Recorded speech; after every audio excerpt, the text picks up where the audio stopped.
Γεια σας. Είναι η πρώτη φορά που επιχειρώ συνέντευξη, θα έλεγα εντός εισαγωγικών συνέντευξη, γιατί δεν είμαι δημοσιογράφος, αλλά και αυτοί που λογίζονται ως τέτοιοι πάλι δημοσιογράφους δεν τους λες, οπότε δεν βάζω εισαγωγικά. Κυρίως είναι η πρώτη φορά που επιχειρώ συνέντευξη με αγγλόφωνο, συγκεκριμένα τον Τζέημς Μπάρτλε'ι, που θεωρώ αξιόλογο ερευνητή.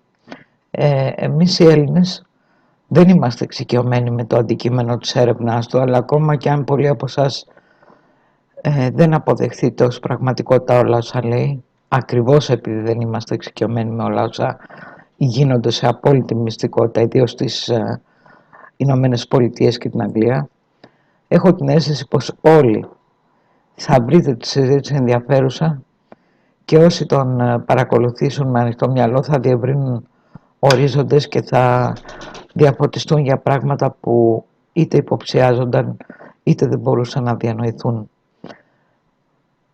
Όπως είπα, ήταν η πρώτη φορά που επιχείρησα κάτι τέτοιο, οπότε ζητώ εκ των προτέρων συγγνώμη για αυτά που ενοχλούν σε αυτό το βίντεο, όπως εμένα, ας πούμε, που καπνίζω το ηλεκτρονικό μου τσιγάρο χωρίς να συνειδητοποιήσω πόσο θα ακούγεται.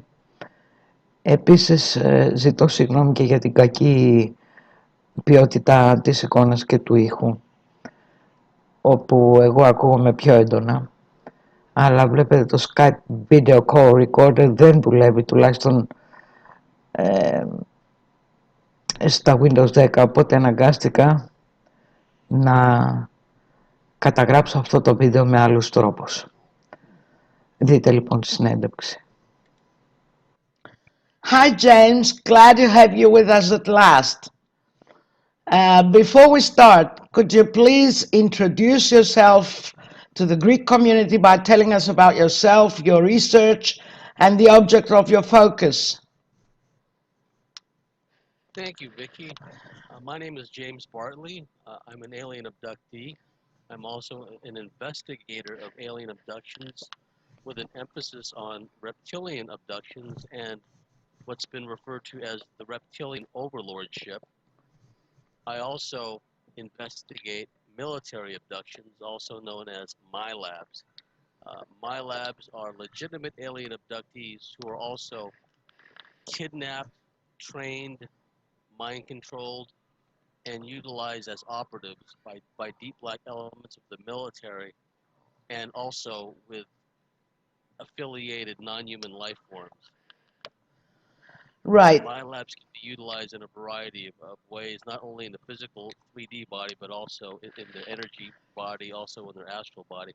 Yeah. So my emphasis has been with networking with my labs around the world and finding out ways to help people heal, reintegrate, and learn more about their experiences in a safe manner. I love the way Solaris opened the floor for you in her show, asking you to discuss the first thing that comes to mind.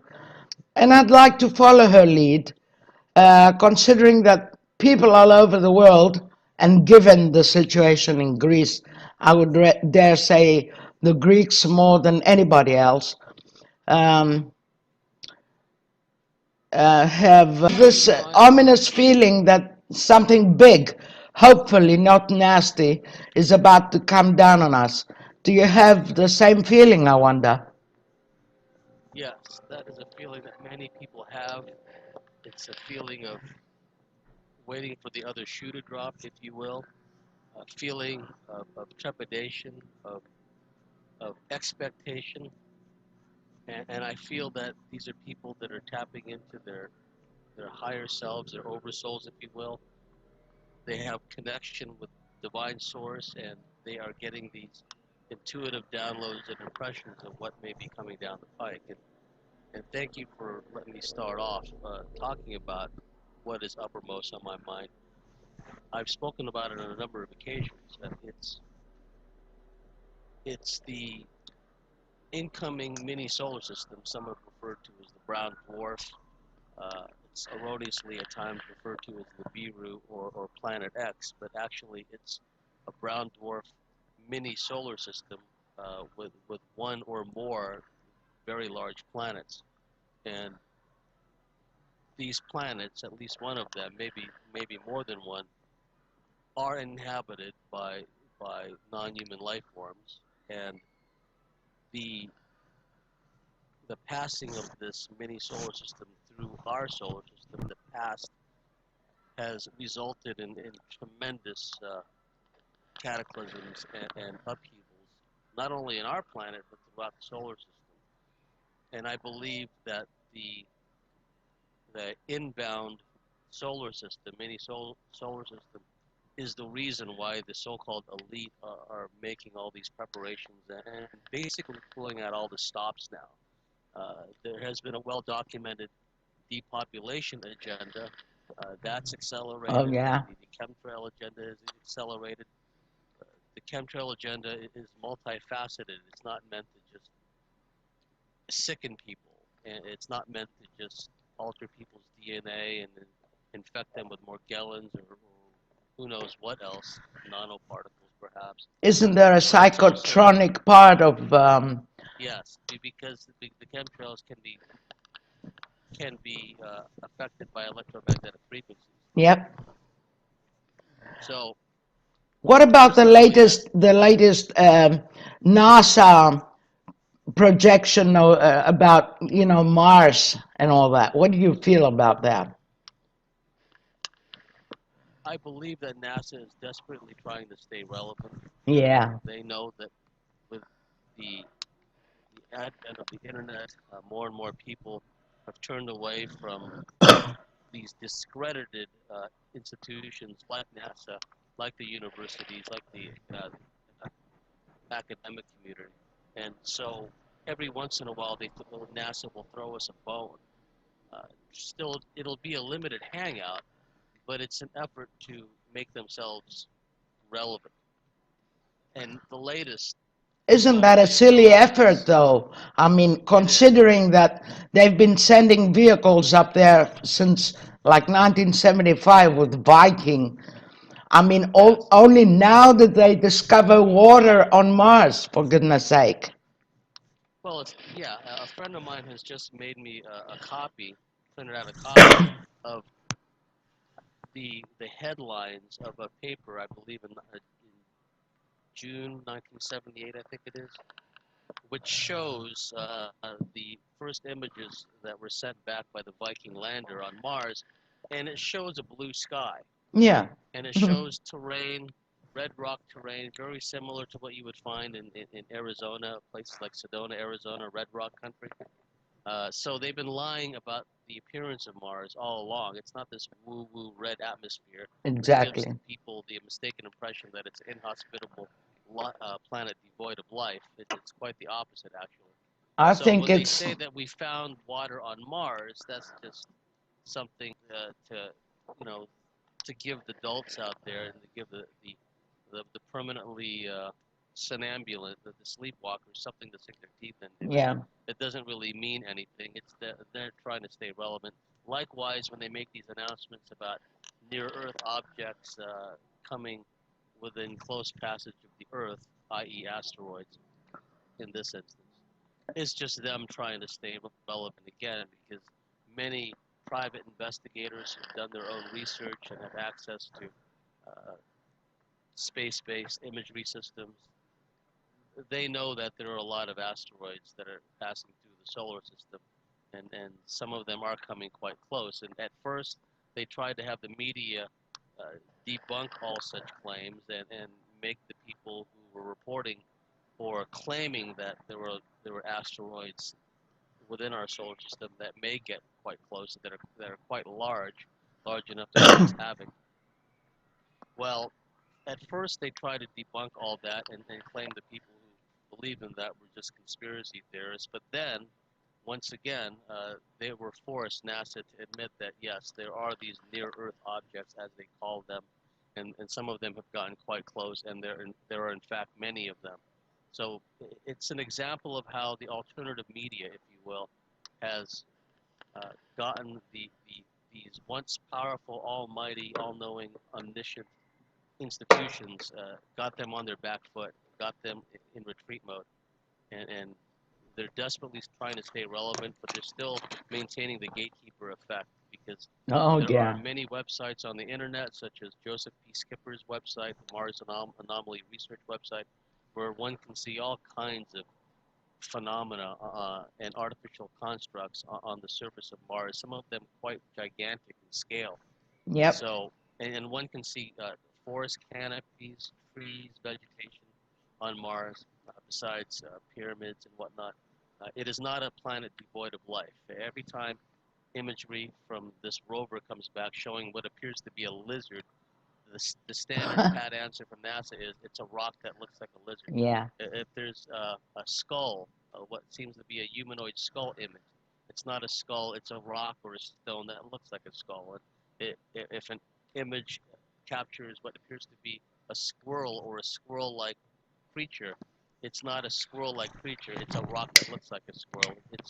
It's gotten to the point of absurdity. NASA Yeah, is a circus sideshow act at this point. it is. I agree.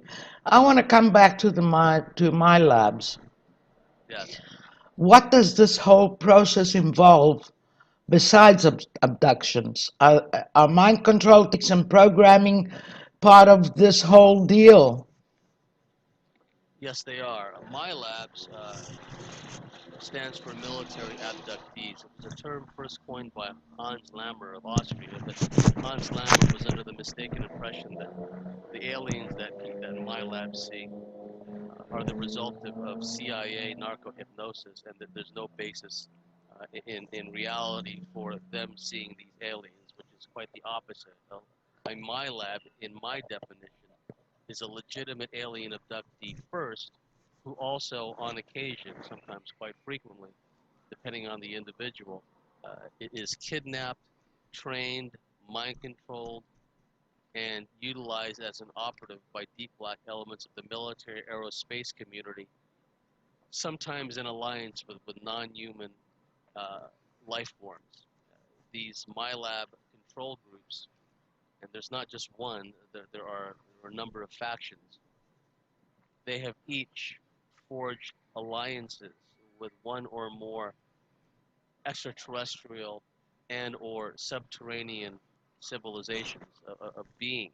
And some of these beings of both the subterranean and extraterrestrial variety have, for lack of a better term, an interdimensional capability. These MyLabs have within the morphogenetic blueprint resonance, uh, within their DNA, the celestial ancestry, if you will, of not just one, but sometimes several different ET races. Because in truth, some of these MyLabs not only have had a number of past lives as an Earth being, but they've also, if one goes far enough back in time, have had past lives as what we would call aliens. These And I people think they're are, psychic also. yes, and because within the DNA, the morphogenetic resonance, which they carry around with them, are latent metaphysical powers. And So the it's true. military, So it's true that they select psychics for that kind of thing. yes, they track these bloodlines because these individuals are come from what we would call bloodline families, not just reptilian DNA, but they could have a DNA from several different ET civilizations, some positive, some negative, and they have latent metaphysical abilities and powers. And sometimes these have expressed themselves, manifested themselves since childhood in the form of precognitive dreaming, remote viewing, spontaneous instances of remote viewing, astral travel, etc., etc. Some Yeah. of them are prodigies in their own right, extremely well-read, extremely knowledgeable, extremely intuitive, empathic, have a healing ability. Yeah. So these people are regarded as operational assets by deep black elements of the military aerospace community in league with certain groups of aliens. And they Makes are utilized sense. not only, yes, not only, they're utilized not only in their physical bodies, but also in their astral bodies as well, and also in higher dimensional, higher states of being. Uh, the military, the deep black military, has always strived to if not just duplicate the capabilities of these super advanced alien civilizations, but to exceed the capabilities of these super advanced alien civilizations. And so they know that some of these my labs, for example, don't just have metaphysical abilities, but the metaphysical abilities become enhanced when they're in the presence of aliens, for lack of a better term. Yeah. And Stuart Swerdlow, Stuart, excuse me for interrupting, but I'd like to put this in. Stuart Swerdlow seems to be well versed in mind control and programming, and he claims that this is a practice learned from the aliens, who have been using it for thousands of years. For some reason, this rings true to my ears. What's your opinion on that one? Yes, I would say that there are potentially entire planets full of my labs, because what these alien beings do is they suborn other civilizations that are weaker than themselves, and then force those alien races into a form of cosmic vassalage, where they have to do the bidding of their masters, basically, of their alien masters. So potentially there are not just my labs on this planet, but countless my labs of one species or another throughout the cosmos, throughout the multiverse, if truth be known. So that happens. Like, for example, some of these my labs can interface with alien technology in a certain higher state of consciousness and awareness and state of being. They can read alien script. They know innately, have an innate understanding of how to operate and interface with alien technology. They're even trained by various ET civilizations how to fly alien craft. So the military wants to exploit all those capabilities within these people and utilize it to advance, I wouldn't say necessarily their agenda, because I feel that there has been a lot of cross-pollination and infiltration in these various MyLab control groups. I don't see how they can keep out the alien non-human element, because we are all hybrids to one degree or another. And that's what I wanted to also focus on. Swerdlow claims that we all have reptilian genetics as well as mammalian. What's your position on that?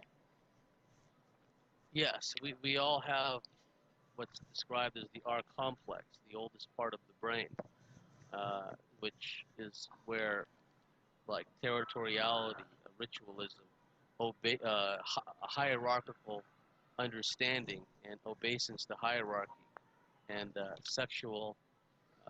sexuality and sexual aggressiveness. It all stems from the R complex. Yeah. And when one studies the various stages of development of a fetus, the human fetus, at some point it goes through a reptilian phase. Yeah, it looks like a reptile. Yes, to this day, some children are born with tails. I think it's called a caudal. Yeah. And the doctors will cut it off at birth, but in some cultures they let it grow. Leave it on. Yeah. They let it grow, and the kids can even wag the tail. Right? In India, I think they're considered sacred. Yeah.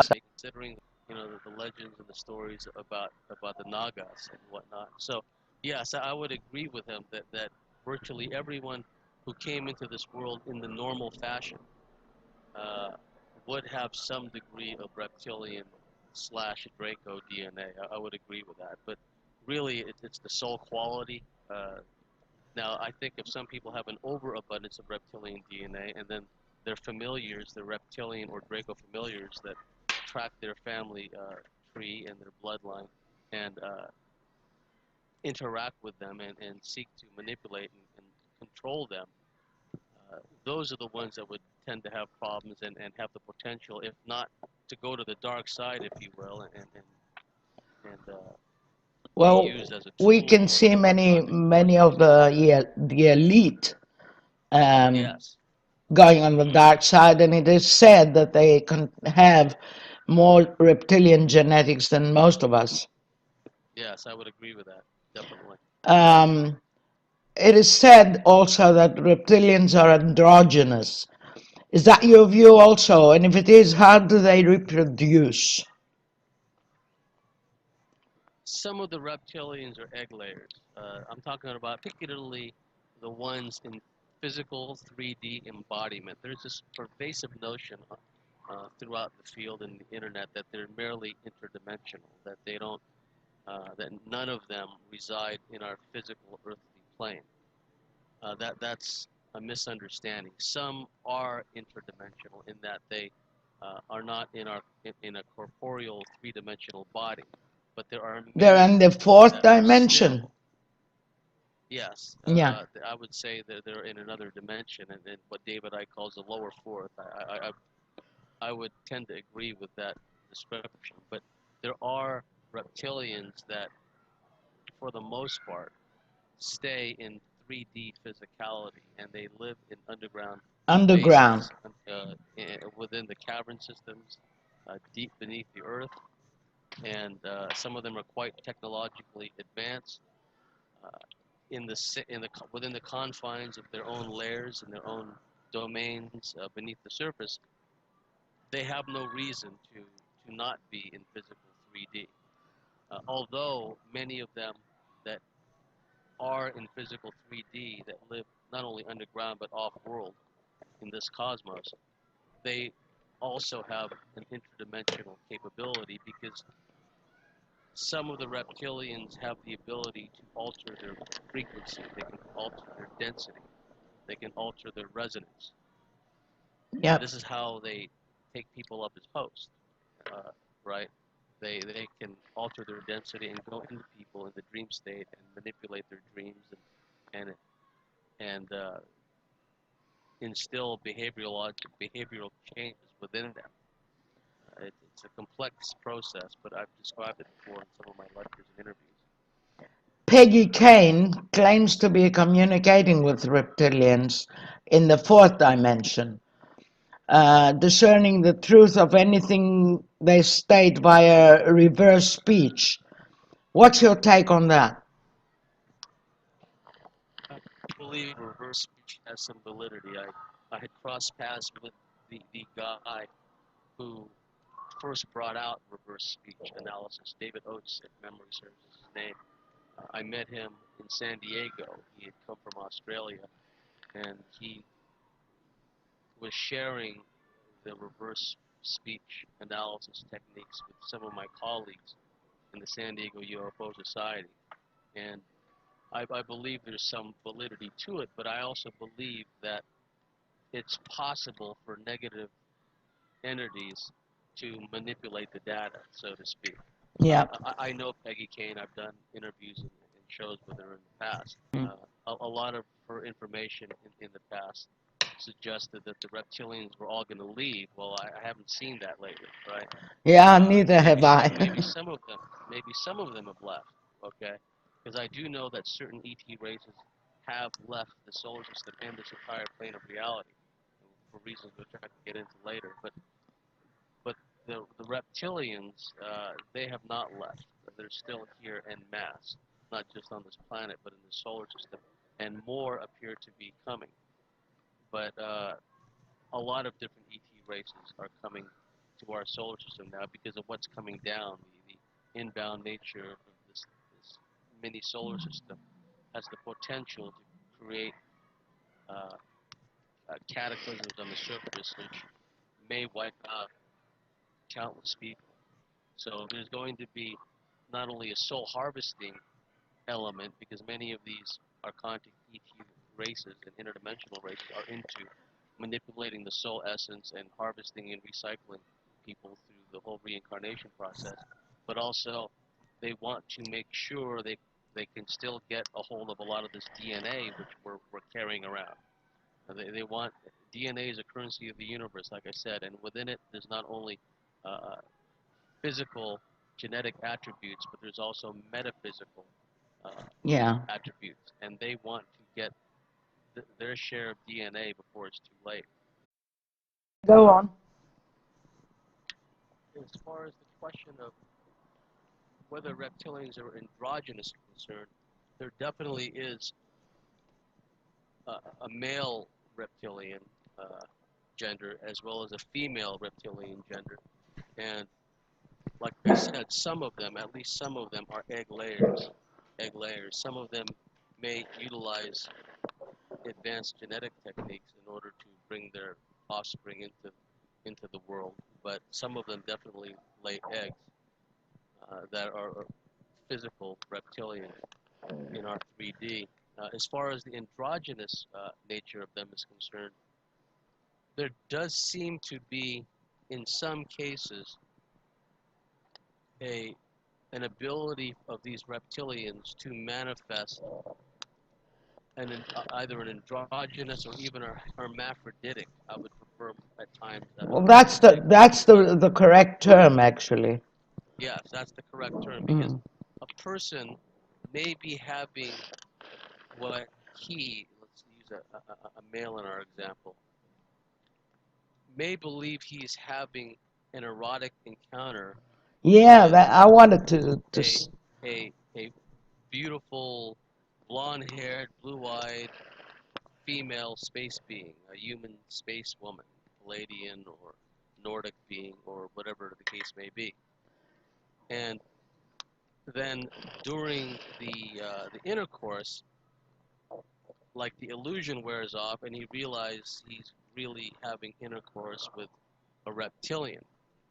And sometimes what happens is, even though he was having coitus, intercourse, and with his own male member was penetrating this female reptilian being, suddenly what the reptilian can do is kind of turn the tables and suddenly start to anally penetrate the male. Somehow it has the means Oh of my doing it. God, my Yes, God. yes, and uh, because there have been cases where someone was having also what he thought was an erotic dream, where he was going to make out with, in his dream, what he perceived to be a very, very desirable woman.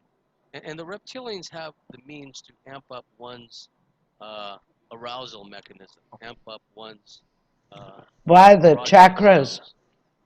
Yes, Yeah. and they have a way to really bring someone to a state of sexual excitement.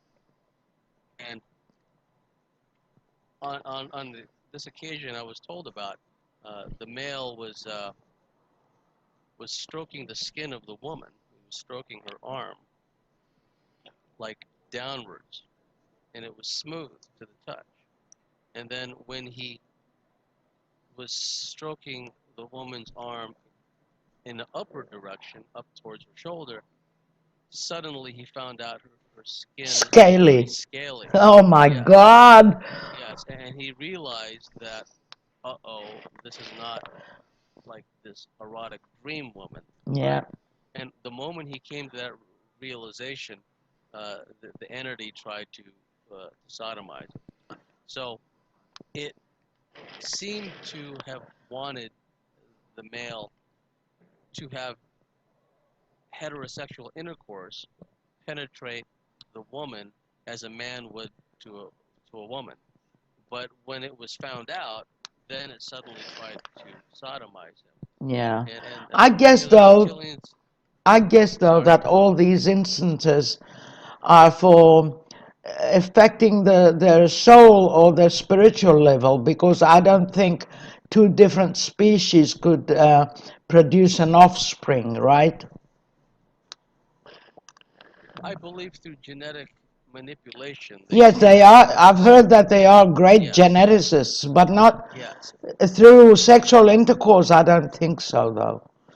I've known of cases where a reptilian, what I call a reptoid, Yeah, a male, either Draco human hybrid or reptilian human hybrid. A Draco is the winged yeah, the winged reptilian one. winged gargoyle species, where one of these reptoids would astrally rape a woman, and then the woman would get pregnant. get Oh pregnant. boy. Oh And boy. yes, and then what happened was the reptilians came one night and they extracted a fetus out of her, right? And so So she was able they do, she was able to conceive. And so they then do use sex for mixing genes then. yes, yes, and it wouldn't surprise me either when it's still within the womb or after it's taken out of the womb, where they enhance it even more. I've spoken to women who recall seeing little scaly lizard beings taken out of them Oh my as God. fetuses, developing.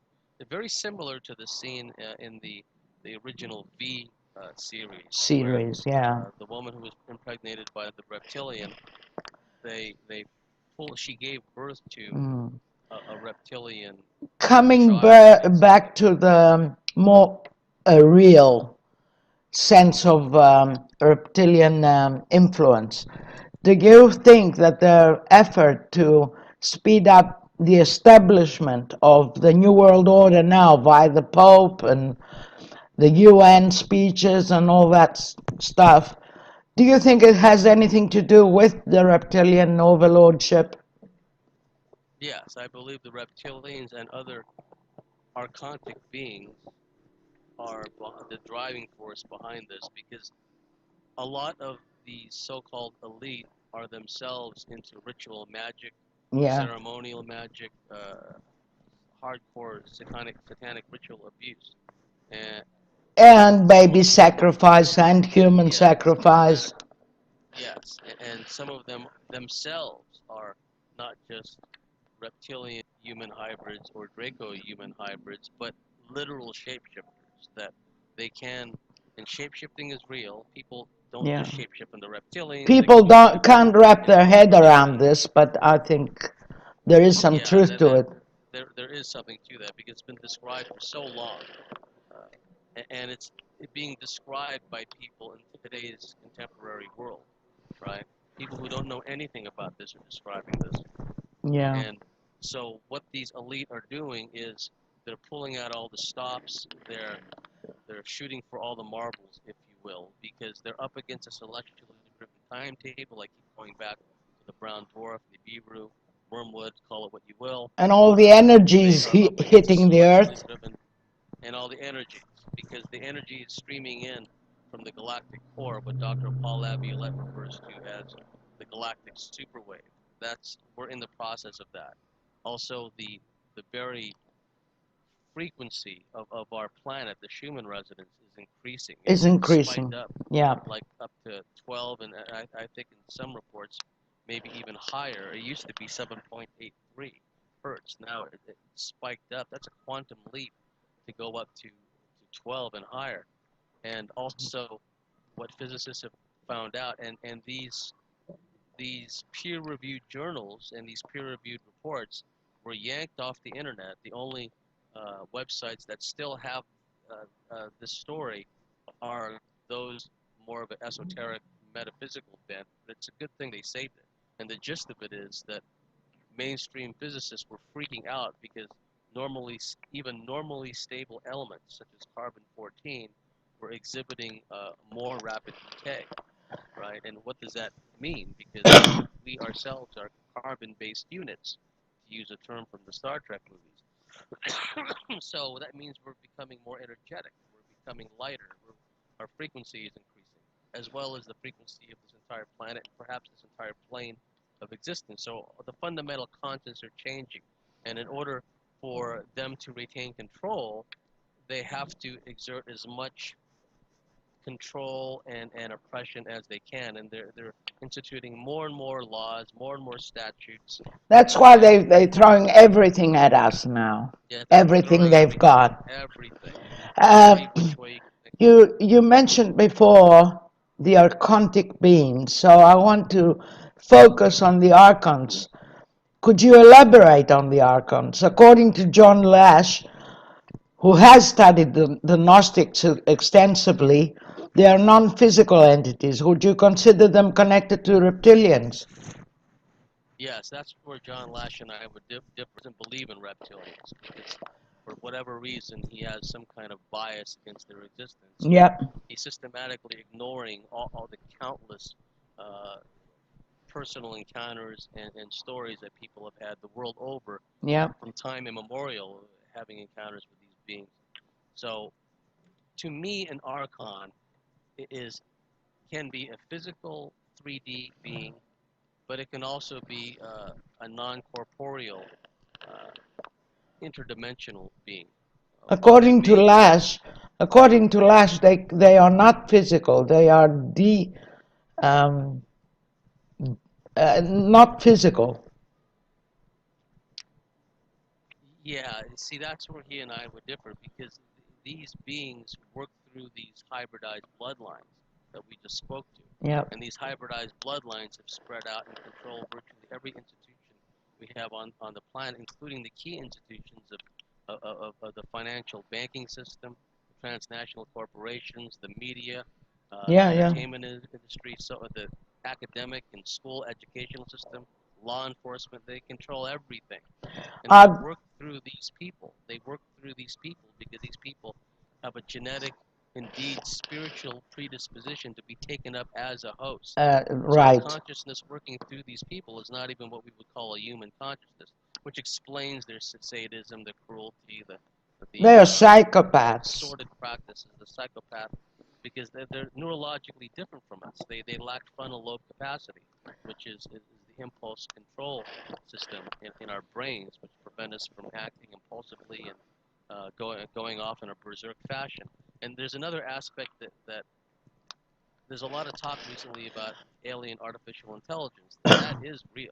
This Yeah. alien artificial intelligence will work through not just electronic circuitry, wiring, computers, technology in a ghost in the machine type fashion. It will work through people Yeah. because anything What about can this be worked. black goo? Is it AI?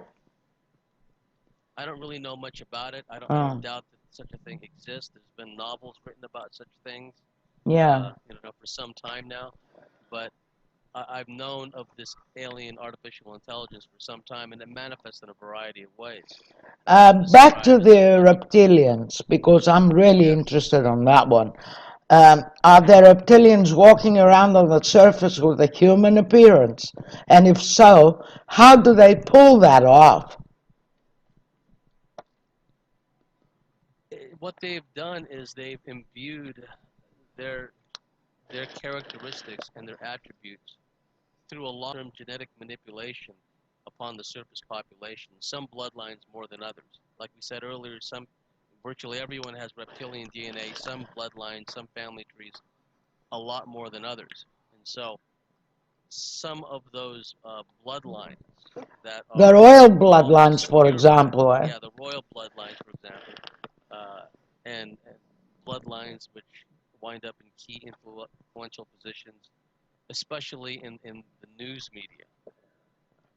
They're often seen to shapeshift.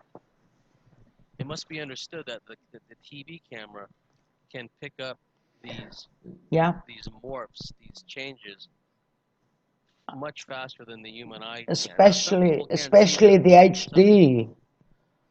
Yes, but some people can't see them. Some people can actually see those that have psychic ability can see the reptilian entity overshadowing the host human. Yeah, They can see them, I've heard right? of that. But Do but you there's a consider? reason why. No, Well, let me just carry finish on. this point Yeah, about the yeah, shapeshifting yeah. and them walking on the surface.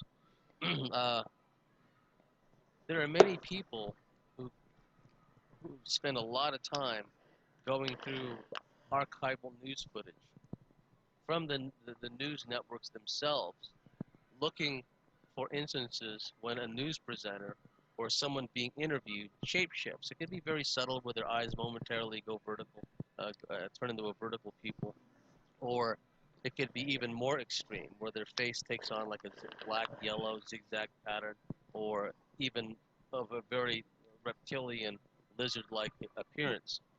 And Yep. it's not even a subliminal message. The underlying meaning behind all these news presenters turning into reptilians and back to humans is we, i.e. the reptilians, are telling you, the drooling news viewers, what to believe, what to think, what to eat, what passes for medicine, who to hate, who to want to kill. Oh So, my so Lord. what they're doing, and if you look on YouTube, you'll find many instances of particularly Fox News presenters I've seen shape-shifting. one instance uh, about a guy noticing something that I hadn't noticed. They blink much more than humans, like 10 times more.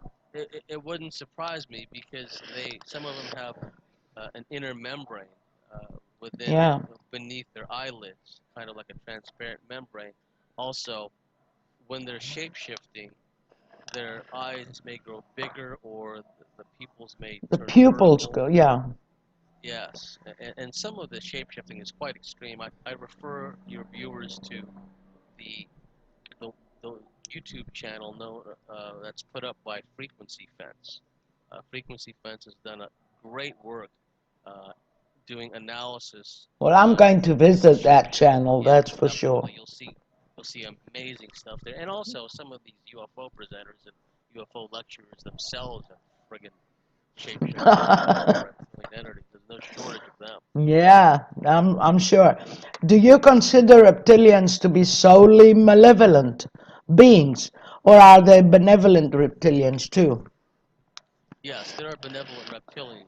There are entire planets and star Because, systems. excuse me, because we have the following phenomenon here. Many ethnic groups include the presence of reptilians in their mythology and traditions. With the Chinese, it's the dragons, not necessarily malevolent in their mind, the way they glorify them anyway. With the Japanese, it's the Naga. And there are legends of reptilians in ancient Greece. In fact, it is said that a dragon appeared um, during the Salamis sea battle against the Midans.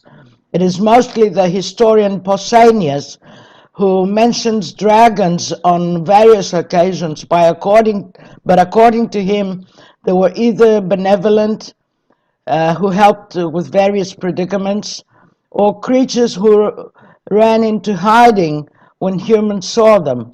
Um, there were no indications that the ancient Hellenes, Greeks, thought of them as malevolent beings. For the Africans, however, it's a different story. They feared the reptilians, the Chitahuri, as they called them, and I've lived through that because I've lived in South Africa.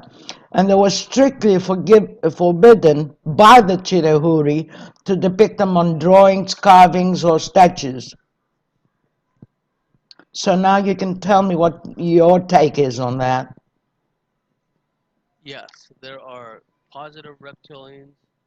In fact, I know of cases where positive reptilians tried to help an abductee or a MILAB who was being interfered with and harassed and manipulated by negative reptilians. And I've known of cases where positive reptilians acted as a sentinel or security or a guard for a woman who was being messed with by the military. It was actually kind of like a sentry, a human sentry, pacing back and forth in her living room and guarding her house in case the military showed up again. So, considering in that particular instance the quite negative experiences that woman had with the military, she viewed, understandably, that reptilian as a protector. And so I know of cases where reptilians actually have helped people. And I know of cases where reptilians have actually come to healers and asked to have an, an interdimensional snake entity which had taken them up as a host to be removed from them, from their body, from their energy field, because they no longer wanted to be utilized as essentially a slave to do the bidding of the hierarchy. Some reptilians uh, have are more benign in that they don't really behave in any fashion, really. They're just, we call them messengers. They show up and they give a cryptic message and then they leave, right? Neutral. Yeah, neutral. They'll show up and they'll just say something that may or may not have meaning to the person, and sometimes the meaning only becomes apparent years down the road.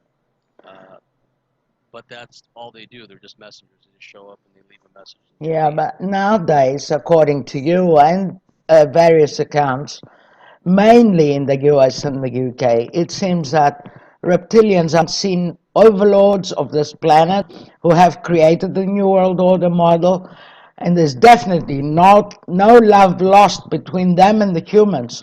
In short, for all intents and purposes, I understand they are basically malevolent.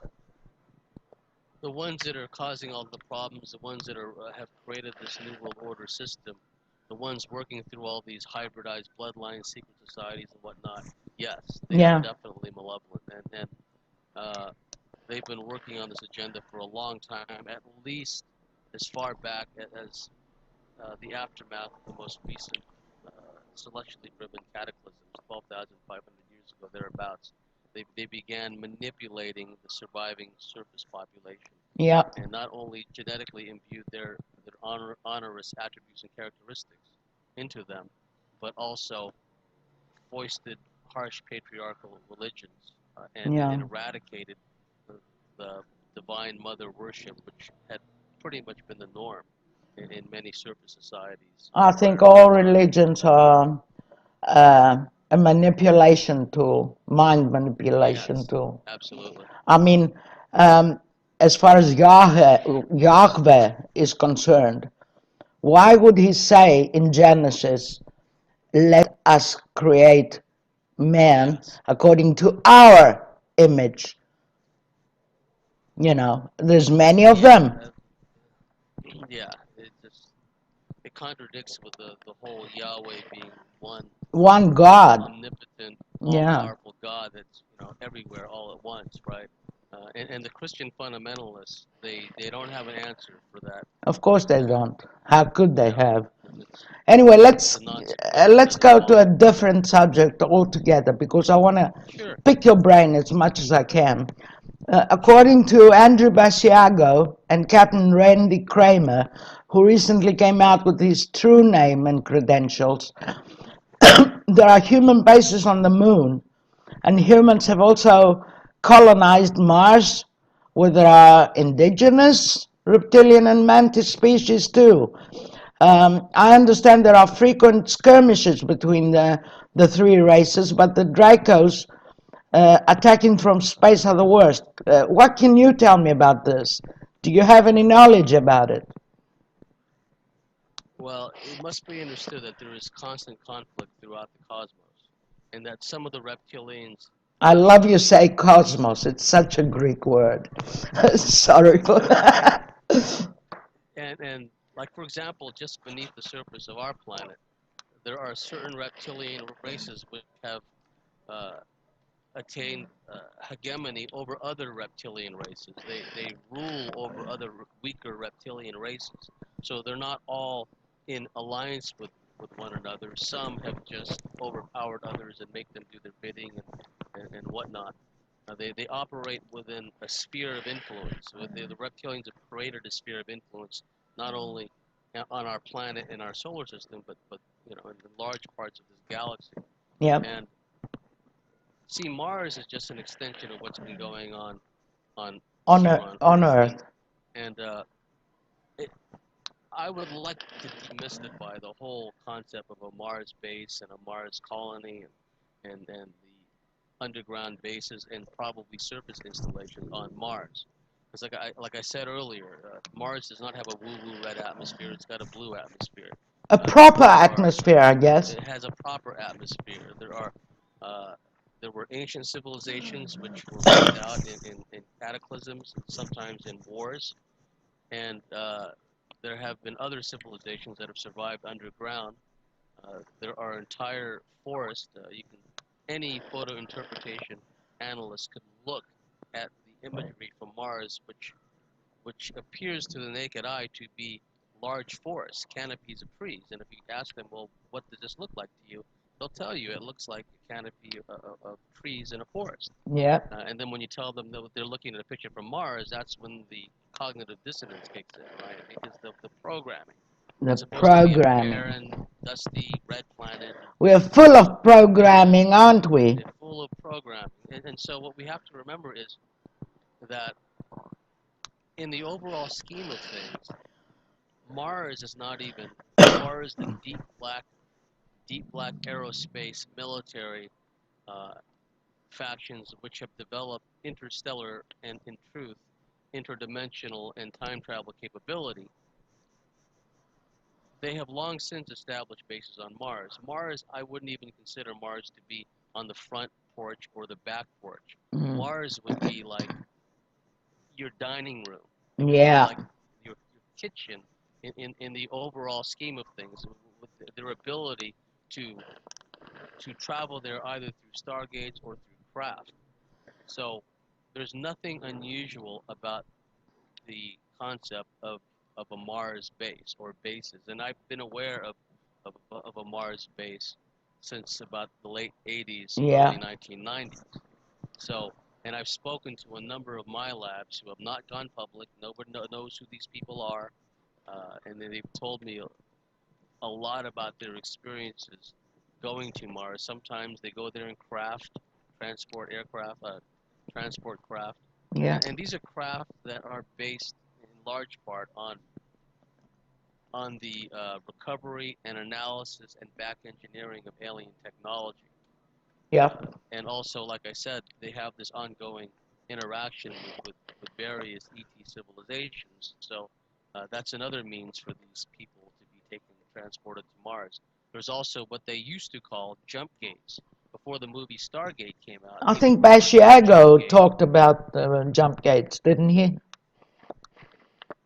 Yeah, I think he did. But I Yeah. heard the term before that when I was living in San Diego. And they used to send kids And as well.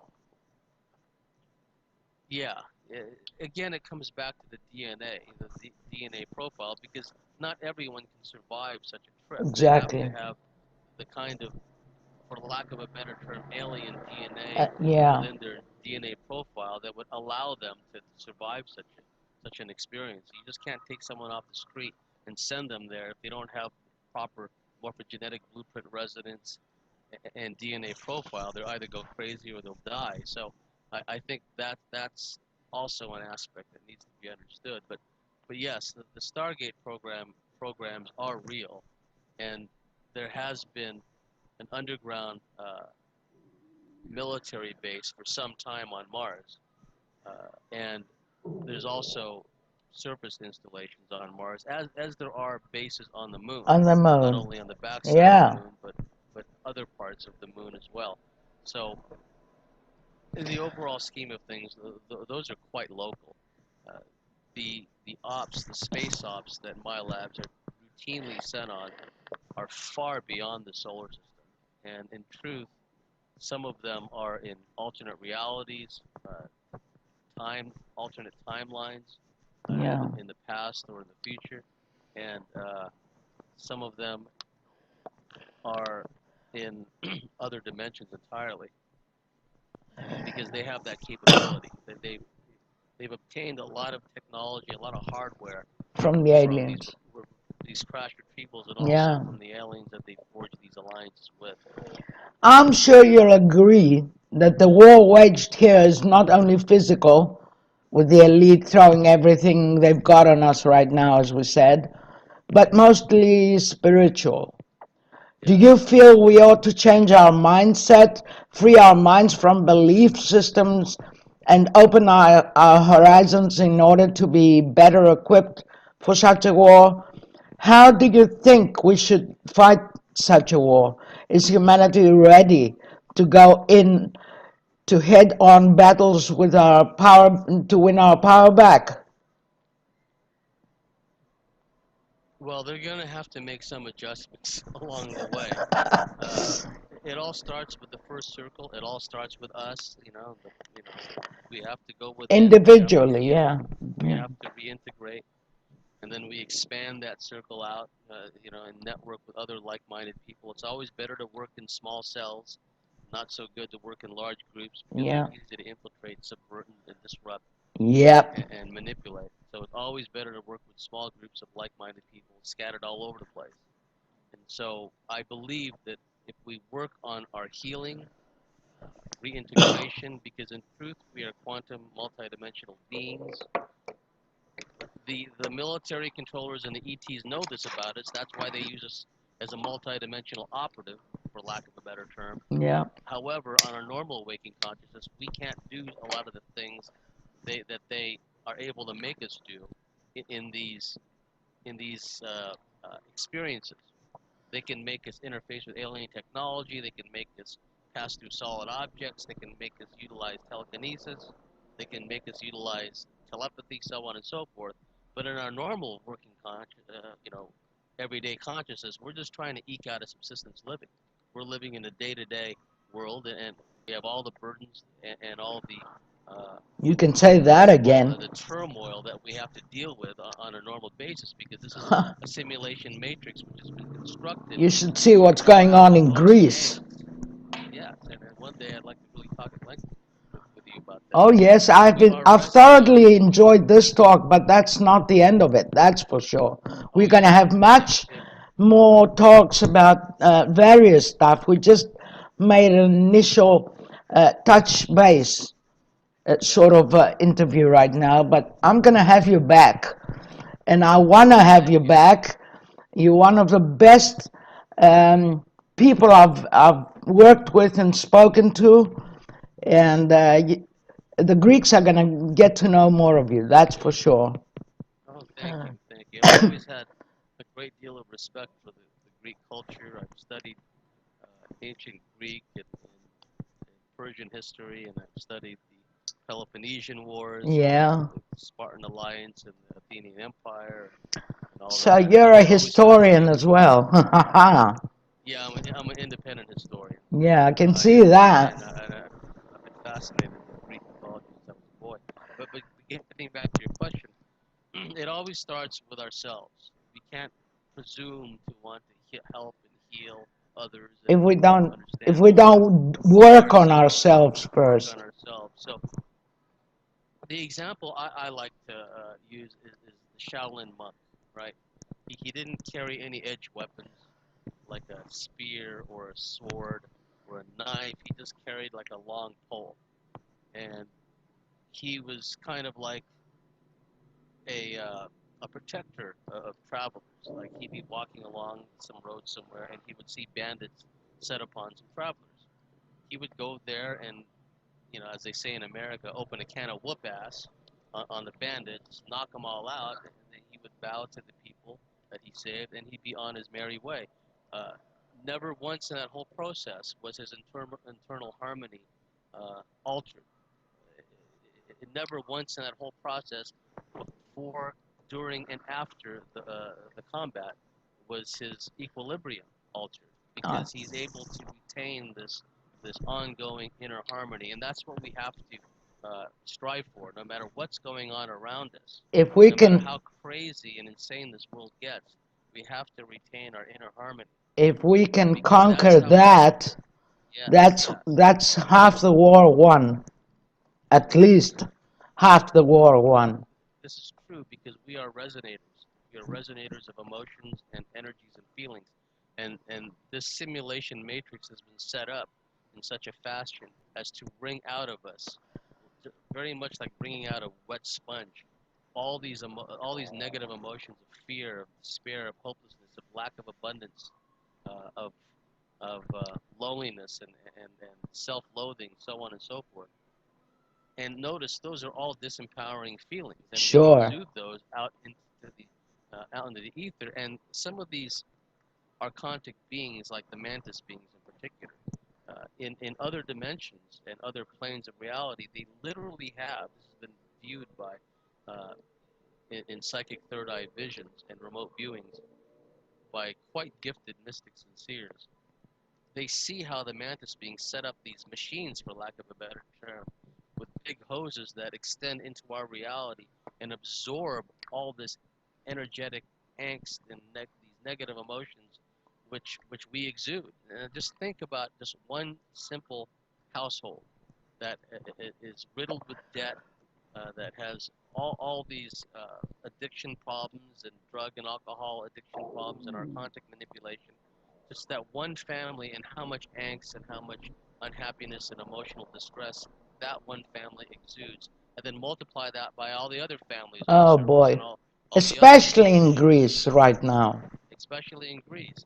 And then think about how the entertainment media, if you want to call it Oh that, boy. and the news media, and also the frequencies that constantly pump out the rage frequency.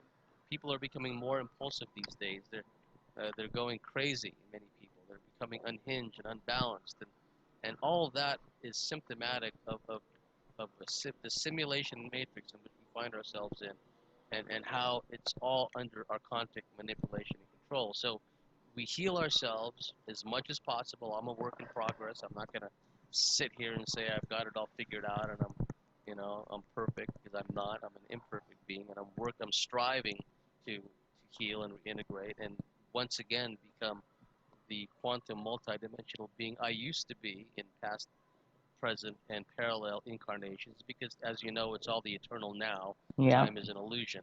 That's part of this matrix simulation. So, and then what we do is, especially where my labs are concerned, my labs are the X factor. And people that have my lab-like capabilities, shamans, seers, mystics, the elders in these various indigenous societies in North, South America, Siberia, Australia, elsewhere, those are the people that can anchor in higher and higher dimensional frequencies, pull it down into themselves, pull it down into the earth grid, and heal themselves, their surroundings on this very planet. And we have a lot of allies. We have nature spirits that want us to succeed, because they know some of us have a deep empathy and feel a deep sense of responsibility for the environment and for all the life forms on this planet.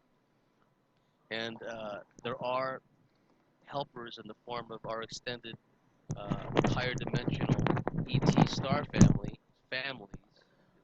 Typically, we come from more than one, or we were more than one in past incarnations, ET, member of an ET race. So we have a lot of highly evolved spiritual beings at multiple levels of creation within this multiverse Guiding and that want helping us. guiding us. And all we have to do is stay plugged into divine source, right? Because we are manifestations of divine source. And what we do, and some of us will have to make tough choices, right? Because we're going to see and experience things which will test the resolve and the mettle of the strongest person. Like our ancestors going back a few generations, they went through the Great Depression. It was all contrived and manipulated. They went through World War I, they went through World War II. Those were all manipulations too. There were no good guys or bad guys. There were just pawns on both sides. And Yep. and what's interesting is a lot of the people that I've spoken to, and it's not a small sample size. There's a considerable number of people that I've come across that their most recent incarnation, they passed away either shortly before, during, or after World War II. So the way I see it is, what better training ground, if you will, for these people who have survived such uh, tumultuous times. And then if you look further back in some of the past lives of these people, not only did some of them, survive like the Hunnic invasions of Europe and the Mongol invasions, Oh they boy. also, yeah, We they also survived the survived, Mongol invasion. yeah, and Yeah. some have survived, the final cataclysms of Atlantis, and some of the cataclysms that destroyed the very advanced, or compelled the very advanced surface civilizations to leave, uh, 50, 100,000 years ago or more.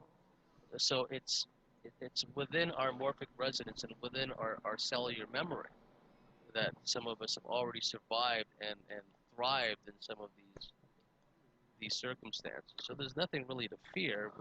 We are immortal beings. We have to remind ourselves of that. Yeah. So we work internally, and then we also do the practical things necessary to ensure our survival. We still have to eat. We still have to, you know, protect ourselves. We still have to maintain some degree of physical fitness. Endurance is far more important than bulging muscles. So those who train should train for endurance, right? And getting by with as little as possible and conditioning one's body to survive in reduced circumstances.